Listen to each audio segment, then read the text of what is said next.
પહેલગામમાં આતંકીઓ દ્વારા કાયરતાપૂર્વક હુમલો કરવામાં આવ્યો હતો, જેમાં નિર્દોષના મોત થયા છે, જેથી સુરતમાં તેના ઘેરા પ્રત્યાઘાત પડ્યા છે। હુમલામાં સુરતના એક યુવકનું મોત નીપજ્યું છે, જેથી સમગ્ર સુરતમાં લોકો અલગ અલગ રીતે વિરોધ પ્રદર્શન કરી રહ્યા છે। કોઈ મીણબત્તી સળગાવી રેલી યોજી રહ્યો છે, તો કોઈ એકતા દર્શાવવા માટે શ્રદ્ધાંજલિ આપી રહ્યા છે। ત્યારે કાશ્મીરના આતંકી હુમલાના વિરોધમાં ભાગળ પર વિરોધ પ્રદર્શન યોજાયું, જેમાં લોકો બેનરો સાથે ઉતર્યા હતા, જેમણે લખ્યું હતું કે વિશ્વગુરુ નહીં चाहिए, દેશ કી ઇજ્જત વાપસ चाहिए, જેના પગલે પોલીસ દોડતી થઈ ગઈ હતી, ક્રાઇમ બ્રાન્ચ પણ પહોંચી હતી અને વિરોધ પ્રદર્શન અટકાવવાની ફરજ પડી। આ વચ્ચે શાબ્દિક ટપાટપી પણ થઈ હતી।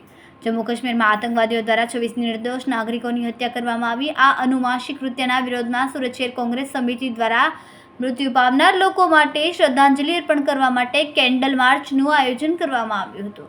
આ કેન્ડલ માર્ચ યાત્રા દિલ્હી ગેટથી શરૂ થઈને સરદાર વલ્લભભાઈ પટેલની પ્રતિમા સુરત રેલવે સ્ટેશન સુધી જશે। કલ્પેશ બારોટ, પ્રવક્તા સુરત જિલ્લા કોંગ્રેસ સમિતિ। 2 દિવસ પહેલાં કાશ્મીરમાં જે આતંકવાદી હુમલો કરવામાં આવેલો હતો, એમાં જે લોકો મૃત્યુ પામ્યા છે તેઓની આત્માને શાંતિ મળે અને એમાં ભગવતી તેઓના પરિવાર પર આવી પડેલ દુઃખ સહન કરવાની શક્તિ આપે, એ માટે આજે સુરત શહેર જિલ્લા કોંગ્રેસ સમિતિના નેજા હેઠળ દિલ્હી ગેટથી સ્ટેશન સાથે પ્રતિમા સુધી એક મૌન રેલીનું આયોજન કરવામાં આવેલું હતું।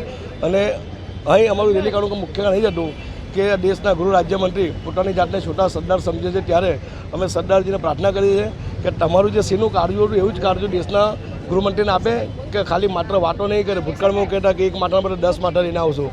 2 દિવસ પહેલાં જ આતંકવાદી હુમલામાં 28 જેવા લોકોનું મૃત્યુ થયા છે, તો તમે 280 આતંકવાદીના માથે ક્યારે લાવશો, એ આ દેશની જનતા પ્રશ્ન કરે છે।